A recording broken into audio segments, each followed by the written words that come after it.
Génesis capítulo 37, la palabra es el profético anticipo cristiano, así se llama, el profético anticipo cristiano. Creo que vamos a descubrir cosas muy importantes en esta noche. Génesis 37, así en el versículo 2 dice, cuando José tenía 17 años, ayudaba a sus hermanos, a los hijos de Bilhá y Silpá, a cuidar las ovejas, pero José le contaba a su padre lo mal que se portaban sus hermanos. Así que Jacob amaba a José más que a sus otros hijos, pues había nacido cuando era muy anciano. Un poquito más suave, por favor. Por eso le hizo una capa de muchos colores. Escuche, una capa de muchos colores. Pero sus hermanos lo odiaban y ni siquiera le hablaban, porque veían que su padre lo quería más que a ellos. Un día, José tuvo un sueño y cuando se lo contó a sus hermanos, ellos lo odiaron aún más lo odiaron. Pues le dijo, anoche tuve un sueño y soñé que estábamos en medio del campo con trigos, atando trigo, el trigo en manojos. De repente mi manojo se levantó y se quedó bien derecho, mientras que los de ustedes lo rodeaban y se inclinaban ante él. Sus hermanos protestaron, ahora resulta que vas a ser nuestro rey y nuestro jefe. Y por causa del sueño y por lo que decía, creció en ellos el odio. Diga, creció el odio que le tenían. Entonces José tuvo otro sueño y también se lo contó a sus hermanos y le dijo, fíjense que tuve otro sueño. Escuchen, resulta que esta vez el sol, la luna y 11 estrellas se inclinaban ante mí. Y cuando contó estos sueños a su padre y a sus hermanos, su padre lo reprendió y le dijo, ¿qué clase de sueño es ese? ¿Quiere decir que tu madre y tus hermanos y yo mismo vamos a ser tus esclavos? Pregunta. Y sus hermanos le tenían envidia, diga envidia. Pero su padre trataba de entender lo que significaban los sueños. Versículo 12, los hermanos de José habían llevado las ovejas de su padre a los pastos de Siquem. Versículo 17. Hace días que fueron, alcancé a oír que se iban a Dotán. Eso cuando fue José a buscar a los hermanos. No los encontró en Siquem y le dijeron que estaban en Dotán. José siguió buscando a sus hermanos y allí los encontró en Dotán. Cuando ellos vinieron a acercarse, antes de que llegara a donde ellos estaban, se pusieron de acuerdo para matarlo. Unos y otros se decían, escuchen, vaya, aquí viene ese gran soñador. Vamos a matarlo y echarlo en uno de esos pozos y diremos que algún animal feroz se lo comió. Ya vamos a ver si se cumplen sus sueños. ¿Usted escucha esta frase? Ya vamos a ver si se cumplen tus sueños. Si se cumplen sus sueños. El diablo te dice permanentemente, vas a ver si se cumple esa promesa, vas a ver si vas a tener lo que dijiste, vas a ver si se cumple, ahora vamos a ver, te desafía a decirte, vamos a ver si se va a cumplir el sueño. Versículo 26, estoy resumiendo porque no tenemos tiempo, dice la palabra allí, Judá entonces le dijo a sus hermanos, no ganamos nada con matar a nuestro hermano y luego tener que mentir acerca de su muerte. Nos conviene más vendérselo a esos israelitas. Después de todo, José es nuestro hermano y es nuestra propia familia. Esta idea, le pareció bien. Así que cuando los comerciantes pasaron por allí, los hermanos de José lo sacaron del pozo y lo vendieron por 20 monedas de plata. Entonces los comerciantes se lo llevaron a Egipto. Y cuando Rubén regresó y vio que José no estaba en el pozo, rompió su ropa en señal de tristeza. Y luego fue a decirle a sus hermanos, José ya no está en el pozo. Y ahora, ¿qué le voy a decir a mi padre? Mataron entonces un cabrito. Y con la sangre del cabrito mancharon la capa de José. Luego le llevaron la capa a Jacob y le dijeron, mira lo que encontramos, nos parece que esta es la capa de tu hijo, de su hijo o de tu hijo. Y Jacob le respondió, lleno de dolor, gritó, sí, es la capa de mi hijo, seguramente algún animal feroz lo hizo pedazos y se lo comió. ¿Cuántos dicen amén? Hoy quiero hablarle, hermanos queridos, quiero que presten mucha atención porque aquí hay una palabra profética muy grande de lo que Jesús hizo y de lo que nos pasa a los cristianos hoy. Este es un anticipo profético del cristiano, es un profético anticipo de la vida del cristiano. Escuche, la historia de José anticipa la historia de la redención. José es un tipo de Cristo que preanuncia la obra de Jesucristo en la cruz, pero también la historia de los cristianos que viven o que vivimos en comunión con Dios, de los que esperan en la promesa, escuchen, y padecen dolor por injusticias a causa del Señor. Una de las cosas que hablaba con alguien que me preguntaba o me decía algunas cosas, es que algunos cristianos dicen, ahora que soy cristiano, todo me sonríe, todo me ríe, todo me es color de rosas. Ahora que soy cristiano, yo ando mejor que todos. Bueno, sí y no. Dios nos prometió un camino de rosas. Dios nos dijo, en el mundo tendrán aflicción. El Señor nos dijo que el reino de los cielos sufre violencia y que los violentos lo arrebatan. El Señor nos llenó de promesas y de palabras que nos decían de un camino difícil, de un camino duro, pero también un camino de victoria. ¿Cuántos dicen amén? Eso es lo que nosotros debemos entender, porque algunos piensan que nosotros tenemos que estar solamente disfrutando con una caipirinha en las playas del Caribe y que así es la vida cristiana. Bueno, sí y no. Es verdad que tenemos victoria, es verdad que vemos la gloria del Señor, es verdad que vemos victorias en nuestras vidas, pero no quiere decir que el camino no puede estar o no va a estar lleno de piedras, de problemas, de dificultades y de angustias y de momentos difíciles, porque así lo pasó José. ¿Cuántos dicen amén? Ahora, José, escuchen esto, porque esto es, vuelvo a decirle, un anticipo de la redención y un anticipo de la vida cristiana. Présteme atención, escuche. Por un lado está la realidad de José, tipo de Cristo. Era aquel que tenía una especial comunión con su padre. José y su padre tenían una relación diferente a los demás. Había una unión entre ellos, emocional, una unión, un amor, podemos decir, diferente a los de los demás hermanos, lo dice la Biblia, lo amaba más.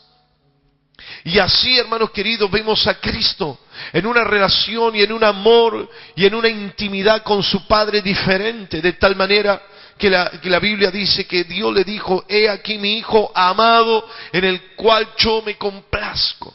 ¿Me está siguiendo, por favor? Yo escucharía con atención, dejaría la mente afuera en el nombre de Jesús, deje los pensamientos del diablo afuera y tome ahora autoridad sobre su mente. Si está aburrido, aburrida, en el nombre de Jesús, reprenda a Satanás porque le está poniendo trampa. Pero escuche, él tenía una intimidad con su padre, una relación diferente, como Jesús tenía una relación diferente con su padre. Ahí vemos una muestra de lo que es José y Jesús, como José tipo de Cristo. Escuche, su padre, preste atención, su padre, el padre de Jesús, le entregó a Jesús, a tal punto que Jesús dijo, ¿por qué me has desamparado? Me dejaste solo en esa cruz. Y yo veo que José envía, el padre de José, Jacob, envía a José a los hermanos que lo odiaban cada vez más y que además le tenían envidia. Es como que lo mandó al matadero, porque lo odiaban soberanamente. Vemos también, escuchen, que es muy importante, el vestido especial que tenía José. Fue manchado con la sangre de un animal que se sacrificó. Sacrificaron un animal para tapar la venta o el regalo de José. Así, hermanos queridos, las vestiduras especiales, porque dice que la vestidura de Jesús era una vestidura especial, sin costura, a tal punto que echaron suerte sobre sus vestiduras, estaban manchadas de la sangre de los castigos y de los látigos del Señor. Le estoy mostrando el prototipo o el tipo de Cristo en José, que vive estas cuestiones y que anticipan, présteme atención, la redención de la humanidad. Ambos fueron vendidos o entregados o traicionados por algunas monedas de plata. José por 20, Jesús por 30. Pero fueron entregados por unas monedas de plata. Fueron vendidos, fueron traicionados por monedas de plata. Ahora, escuchen, ¿cuál es la realidad de José? ¿Cuál es la realidad o cuál es la causa? Présteme atención, la causa del problema de José. ¿Por qué yo le estoy hablando de un anticipo profético cristiano?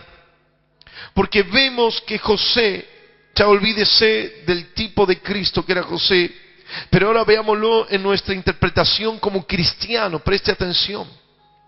Porque él era alguien especial dentro de lo normal.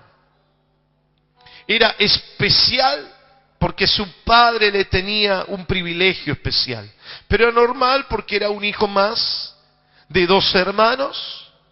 Era alguien normal como cualquier joven de 17 años, dice la palabra del Señor. Y era normal porque era un hijo de Jacob, tenía sus hermanos. También dice la Biblia, escúcheme por favor, que trabajaba con ellos. Dice que ayudaba a cuidar las ovejas junto con los demás hermanos. No era un vago que no trabajaba, porque uno dice que era un vago que no trabajaba, que estaba con su vestidito. No, él trabajaba con sus hermanos, ayudando porque tenía apenas 17 años, era uno de los menores, el anteúltimo. Pero él era normal, un trabajador, un muchacho más de una casa que ayudaba en los quehaceres de todos los días, como los hermanos, cuando tenía 17 años, y así lo nombra la palabra, un muchacho normal. Lo especial no era el trato o el vestido que tenía. Escuche, dice la palabra que su padre lo trataba diferente, dice que le regaló una capa, un vestido de colores que era llamativo y que era una distinción frente a los demás. Pero lo que él distinguía la vida de José. Lo que es trascendente en la palabra de Dios no es la relación de José con Jacob o el vestido que tenía, sino la relación que tenía de comunión con Dios, porque él tenía sueños de Dios. ¿Cuántos dicen amén? Hermanos queridos, lo que caracterizaba la vida de José era la comunión. Cuando alguien me dice que Dios no le muestra sueños, puede ser 2 cosas: o que es indiferente a los sueños, porque yo conocía lugares, yo tuve que hacer un trabajo práctico, defender en un seminario que los sueños son el lenguaje de Dios, porque en ese seminario, donde hay muchas iglesias hijas de ese seminario, de esa preparación, te decían que no existen malos sueños, que los sueños se terminaron en el Antiguo Testamento. Mentira, porque en el Nuevo Testamento José el carpintero también tuvo sueños y Dios le habló por sueños, y a Pedro y a Cornelio y a todos le hablaron por sueños. ¿Cuántos dicen amén? Dios sigue hablando, y los sueños y las visiones son el lenguaje del Espíritu. Por lo tanto, si tus sueños, Dios no me habla ni en sueños ni en visiones, quiere decir que vos tenés la antena puesta en otro lado. Quiere decir que tu cable está bajando y está poniendo cualquier cable, un cable terrenal, no sé lo que está pasando. Tenés que decir, o el diablo te está interfiriendo o estás en otra sintonía. Pero Dios sigue hablando con sueños y visiones. ¿Cuántos dicen amén? Son el lenguaje del Espíritu. Se lo explico fácilmente, entre paréntesis, yo ya se lo expliqué, pero ¿por qué son los sueños y las visiones? ¿Por qué? Porque usted, cuando sueña cosas raras, ¿no es cierto? Sueña que vuela, Sueña que la suegra le regala algo, eso es rarísimo. Sueña cosas extraordinarias, ¿no es cierto? ¿Cuántos soñaron que volaron alguna vez? Y no sé quién despertar ese sueño. ¿Ven? Qué bueno, que volaban, soñaban que iban a gran velocidad. Yo me acuerdo que muchas veces soñaba y no me quería despertar, que tenía que avanzar y como tenía que ir más rápido, levantaba como que hacía unos pasos y esos pasos tenían como un salto de 40 o 50 metros y después otro salto y era como que iba salto de a 40 o 50 metros.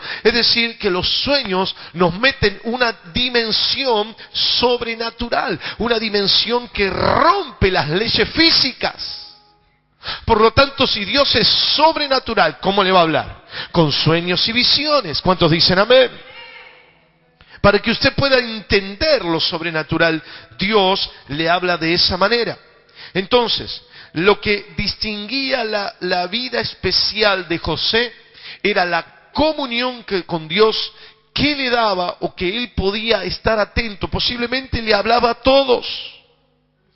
Porque Dios no hace acepción de personas. Alguien diga amén. Dios no hace acepción de personas.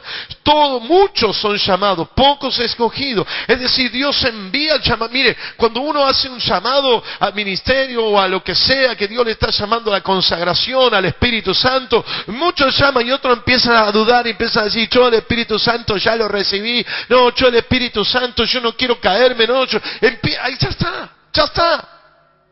se equivocó, perdió, está en otra sintonía.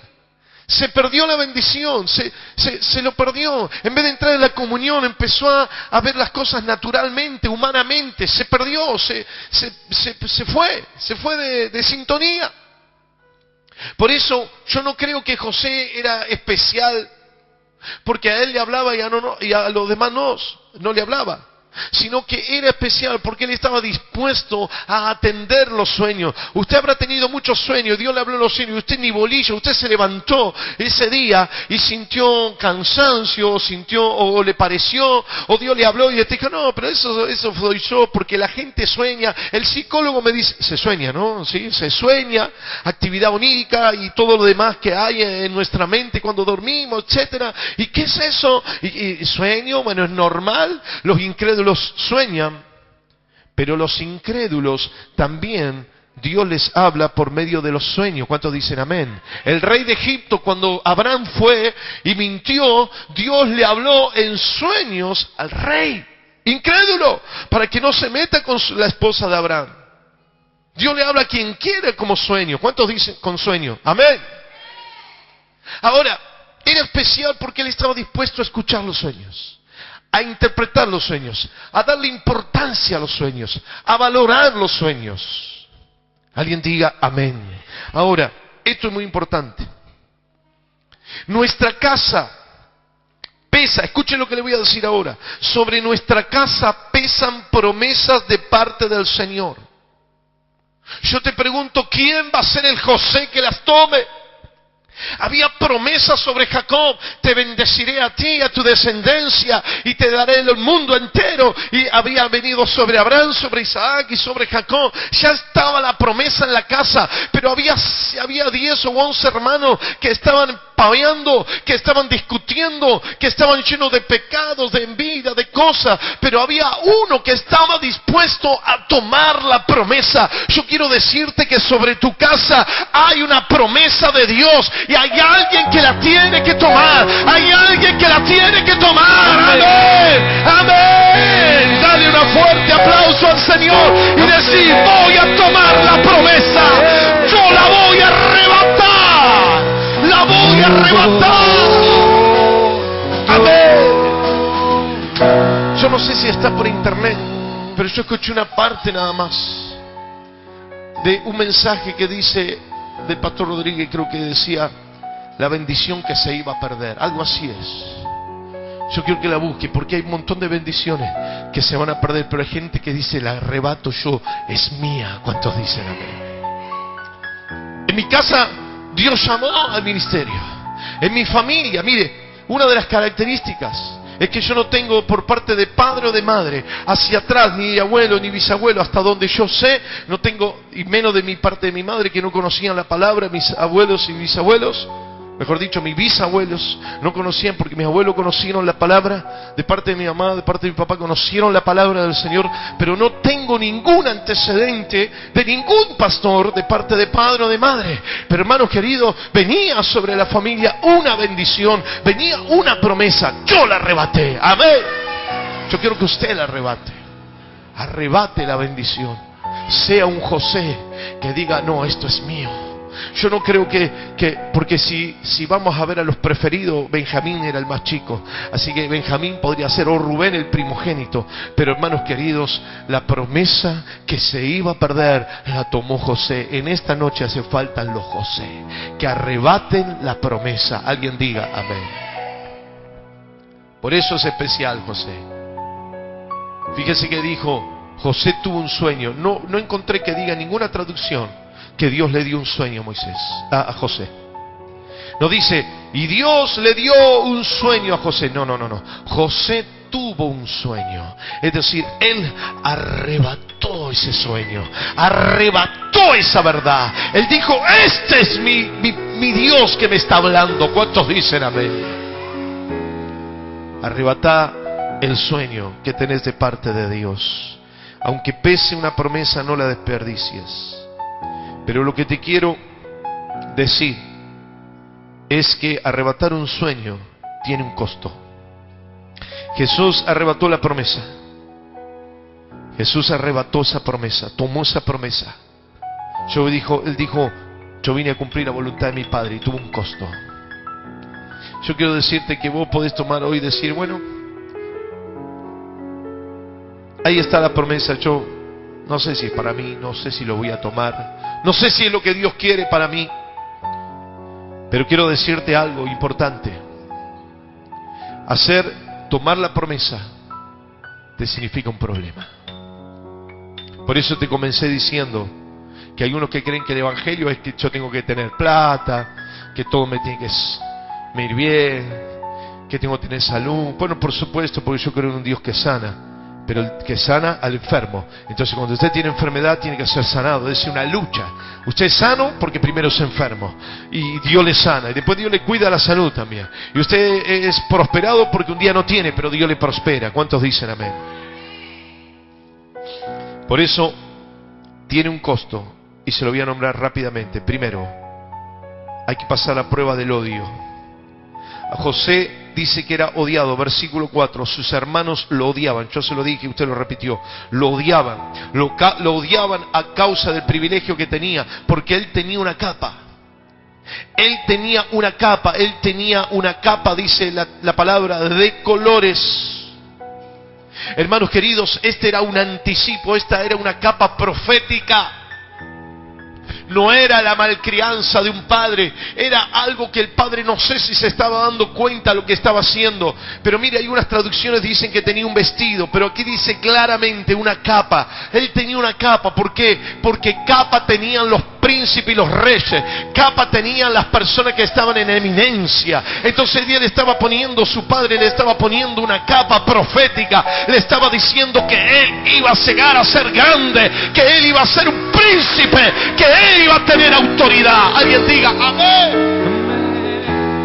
Hermanos queridos, había una capa profética sobre nosotros. Nos pesa una capa profética. Dios un día tomó una capa y te dijo, yo te doy autoridad, y te dijo, yo te doy poder, yo te hago príncipe, yo te hago rey y sacerdote para mí. Y nos dio una capa profética, como se la dio el Padre a José, una capa profética.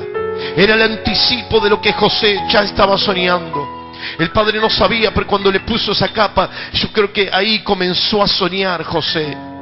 Él iba a ser el príncipe, el primer ministro de la potencia de aquel momento, que era Egipto, y nadie lo sabía. Dios le estaba dando un anticipo por medio de los sueños. Yo quiero decirte que Dios te dio y nos dio una capa especial. Dios nos dio una capacidad de reinado. Dios nos dio una capacidad de autoridad. Escuchen, José tenía un anticipo de autoridad, un símbolo de quién era José. Cuando él ponía su capa, estaba anticipándose sobre su vida, que él no era cualquiera, que él no era un simple malcriado del padre, que él no era un pibe de 17 años que no sabía hacer nada o sabía hacer poco. No, él tenía sobre su vida una promesa, él tenía una capa profética que le estaba diciendo: vas a llegar a gobernar. Alguien diga amén. Pero eso le significó el odio de sus hermanos. Eso le significó que los hermanos le atacaban. Eso significó que los que estaban alrededor no le entendían. Él, como te decía, no era un malcriado, un adolescente. Era alguien que tenía sobre él una palabra profética. Y quiero decirte que nosotros tenemos un trato profético de parte de nuestro Dios. Y Él nos dio dones, nos dio ministerio. Acordate cuando tenía 17, cuando tenías 15, cuando tenía 20. Pero no sé en qué momento de tu juventud cristiana. Es decir, porque nacemos de nuevo. Uno nace a los 10, otros los 15, otros los 20, otros los 40. Cuando vos nacés de nuevo, sos joven en el nuevo nacimiento del Señor, sos criatura, y en ese momento Dios nos puso una capa. Yo no sé cuándo aceptaste a Cristo, pero cuando le aceptaste, Dios te puso una capa. El tema es que ¿qué pasó con la capa? ¿Qué pasó con la autoridad que Dios te dio? ¿Qué pasó con el vestido maravilloso que Dios te dio de colores, que era símbolo de algo precioso, de algo agradable, de algo tremendo? Cuando Dios te prometió, cuando Dios te dio dones, cuando Dios te salvó, te puso una capa. ¿Cuántos dicen amén? Pero quiero decirle, escuche, José no fue del todo obediente. Yo creo que hubo una equivocación que noté cuando leía esta palabra. ¿Por qué? Porque su padre le dijo: anda a Siquem. En Siquem están tus hermanos con las ovejas. Fíjate cómo está todo ahí. Y venía a contármelo. Y él fue a Siquem. Y él, cuando llegó a Siquem, vio que no había nadie. Él tenía que volver a su padre y decirle: padre, no hay nadie en Siquem. Los hijos no están, mis hermanos no están porque se fueron de Siquem. Pero él fue a hacer algo que no tenía que hacer. Se fue a Dotán, donde supuestamente le habían dicho que estaban. Escuchá, porque aquí hay algo profético. Su padre lo mandó a Siquem, pero él fue a Dotán. Y ahí se le complicó el asunto. Casi lo matan, lo metieron en un pozo, lo vendieron. Cambió su vida en ese lugar. Y tuvo que pasar por un valle de sombra, como dice el salmista, un valle de sombra y de muerte. Desprecio, rechazo, vendido, esclavo. Dios nos mandó a Siquem y algunos nos fuimos a Dotán. Dios te mandó a Siquem y te fuiste a Dotán. Vos te metiste en problemas que nadie te mandó.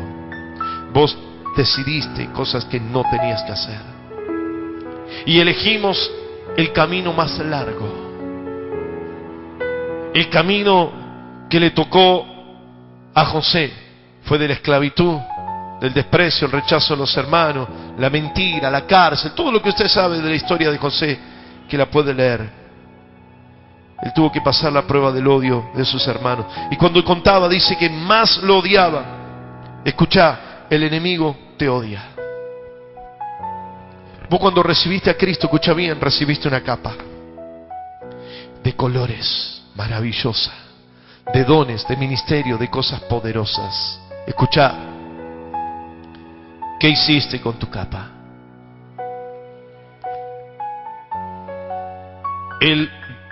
Creo que José quiso ser más bueno de lo que tenía que hacer, o hacer más de lo que le pidió el padre.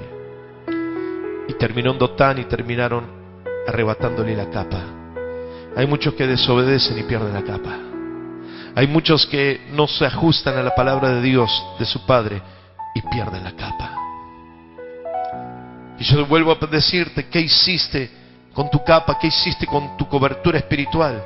¿Qué hiciste con tu autoridad? ¿Qué hiciste con lo que Dios te dio? ¿Qué hiciste con esa promesa, con esa capa profética que Dios puso sobre tu vida? Ahora, ¿Qué es lo que le quiero decir? La prueba del odio. Pero mientras más soñás, mientras más profético es tu sueño, mientras más comunión, más del Espíritu, pero más te van a odiar. Alguien diga amén. Te van a odiar. ¿Quién te va a odiar? El diablo. El diablo nos odia soberanamente. Nos odia de punta a punta. Nos odia, nos quiere destruir. Él ve con odio que él, que era el príncipe, él era el líder musical, era la mano derecha del Señor, era el príncipe cuando Jehová era el rey. De pronto perdió esa autoridad y ahora José tenía una capa. Y el diablo sabe que nosotros recibimos una capa, recibimos una cobertura, una autoridad, una bendición. La capa es lo que te protege. Pero perdiste la cobertura, perdiste la capa, perdiste. Porque no te ajustaste a lo que tu padre te dijo, a Dios. No te ajustaste a la palabra. ¿Cuántos dicen amén? Pero la segunda prueba, muy rápido, es la envidia. La envidia es el deseo de destruir a otro para que no surja. Es el sentimiento negativo más primitivo que lleva a alguien al deseo y a la concreción a veces de matar y destruir al otro.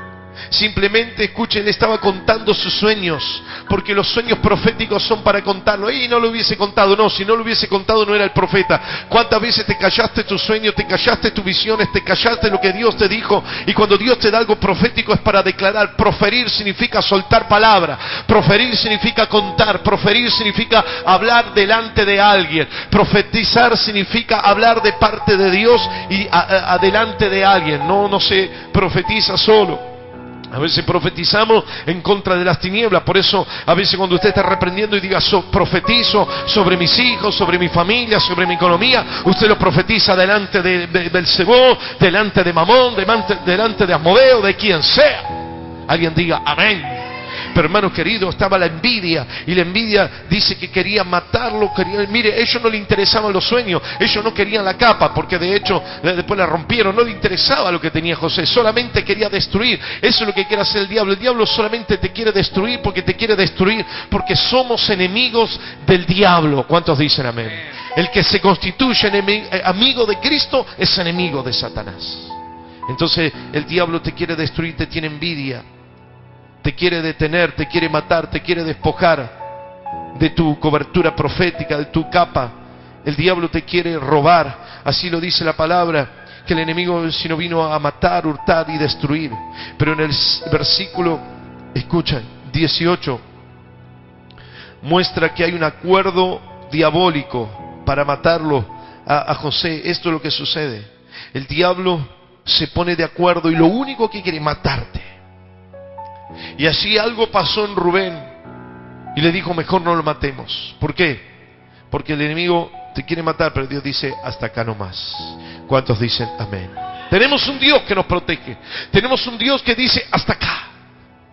Se equivocó, pero hasta acá. Hizo lo malo, pero hasta acá. No vas a avanzar más. La Biblia lo dice claramente, que el ladrón viene a matar, hurtar y destruir. ¿Y qué es lo que pasó? La burla. Satanás se burla. Profeta, llamado de Dios, prosperidad, victoria, jaja, vamos a ver.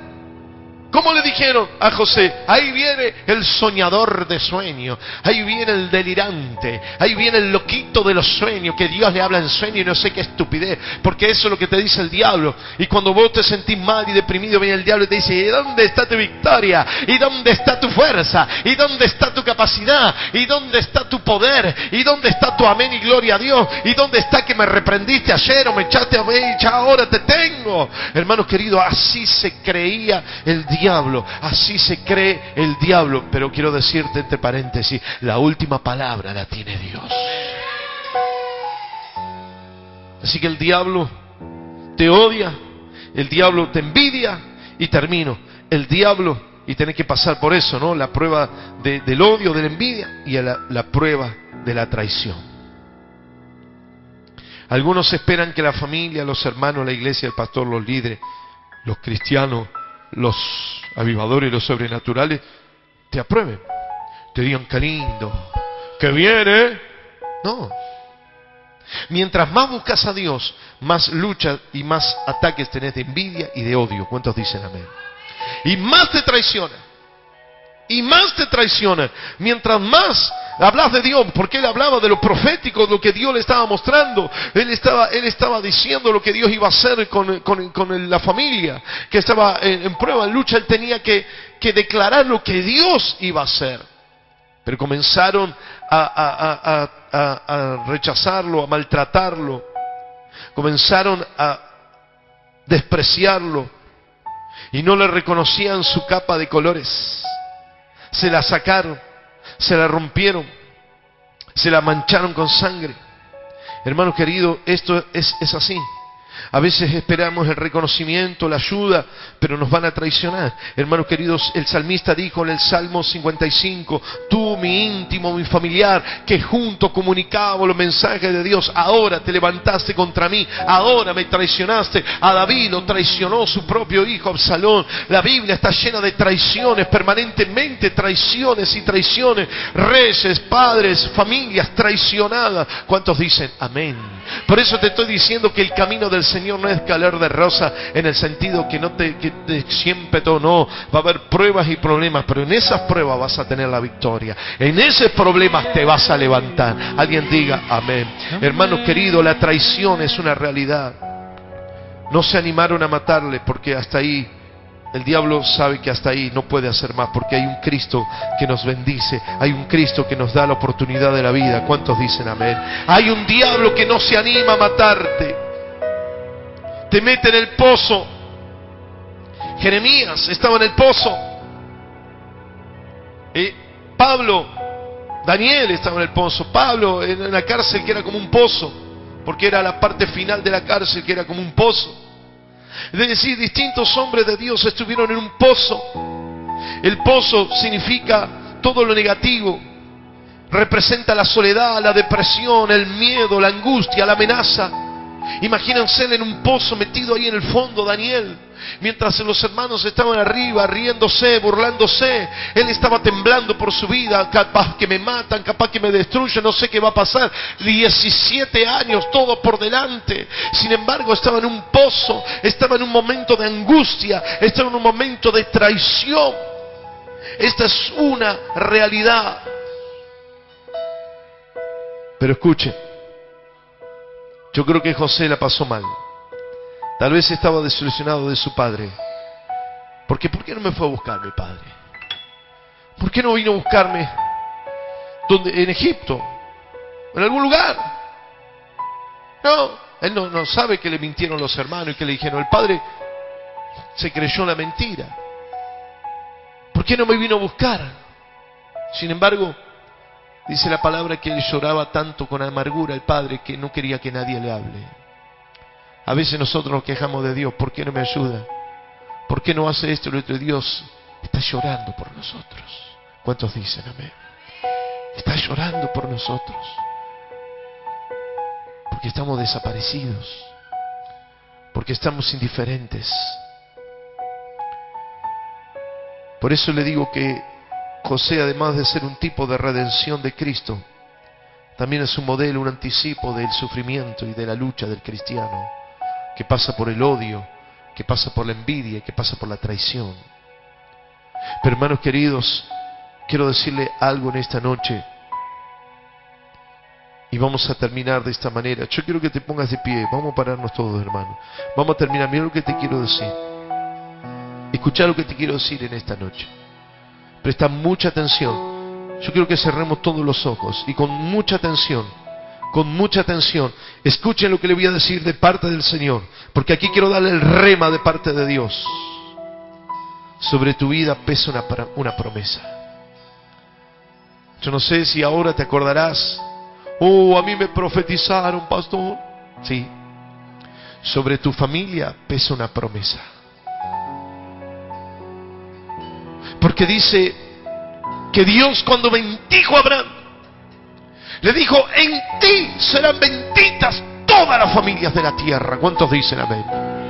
Sobre Abraham se derramó una promesa, y esa promesa es para todas las familias. Alguien diga amén. Cerra tus ojos, por favor. Vuelvo a decirte, sobre tu familia pesa una promesa. Yo no sé quién te la dio, cuándo te la dio, no sé si lo sabías, o no sé si te olvidaste, o no sé lo que puede haber pasado, pero te lo digo por tercera o cuarta vez, sobre tu familia pesa una promesa. Vuelvo a repetirte, sobre tu familia pesa una promesa, como pesaba sobre la familia de Jacob. Y se levantó un José y dijo, yo arrebato esa promesa. Yo te pregunto si vas a arrebatar la promesa. ¿Quién de tu casa va a arrebatar esa promesa? ¿Quién la va a arrebatar? ¿Quién la va a tomar? ¿Quién va a decir es mía? ¿Quién va a tener los sueños de Dios? ¿Quién va a decir Dios me está hablando? Dios está queriendo perfeccionar mi capa. Mire, Jesús está a la diestra de Dios y tiene una capa. Esa capa ya no está manchada, esa capa ya no está rota. Es una capa porque Él está a la diestra de Dios. Se la puso el Rey de Reyes, el Señor de Señores. Alguien diga amén. Y José, cuando llegó a Egipto, le pusieron una capa de príncipe y ya nadie más se la sacó. Aleluya. Tal vez tu capa que perdiste, tal vez que tu capa que se llenó de dolor, de sangre, que fue rota, que fue vendida, que fue entregada, que fue quebrada, la perdiste y dijiste, Padre, la perdí. Pero ahora Dios dice, tengo una nueva capa. Tengo una nueva capa, tengo una nueva promesa, tengo una renovación de la promesa. Alguien diga amén. Aleluya. Yo quiero los José en esta noche que arrebaten la promesa. Quiero decirte que vas a pasar por envidias, vas a pasar por traiciones y por odio, pero Dios le dio una segunda oportunidad para que José tenga la capa de Egipto. Aleluya. Y no solo él. Escucha, esto es algo maravilloso. Todos los hermanos de José, Isaacar, Rubén, Gad, todo lo que ustedes quieran, todos los hermanos tuvieron la promesa. Aún los levitas tuvieron la heredad, un pedacito en cada lugar. Todos tuvieron su tierra, su heredad. Por eso las tribus se les llaman Isaacar, Gad, Rubén. Pero hay uno que tuvo doble. ¿Saben quién fue? José. José tuvo doble porción. Tuvo Manasés y Efraín, que eran sus hijos. Yo quiero que levantes tu mano y digas, Señor, voy a arrebatar la promesa. Y mi vida y mi herencia tendrá el doble. Vamos a decirlo, mi vida y mi familia, mis herederos tendrán el doble. Tendrán el doble.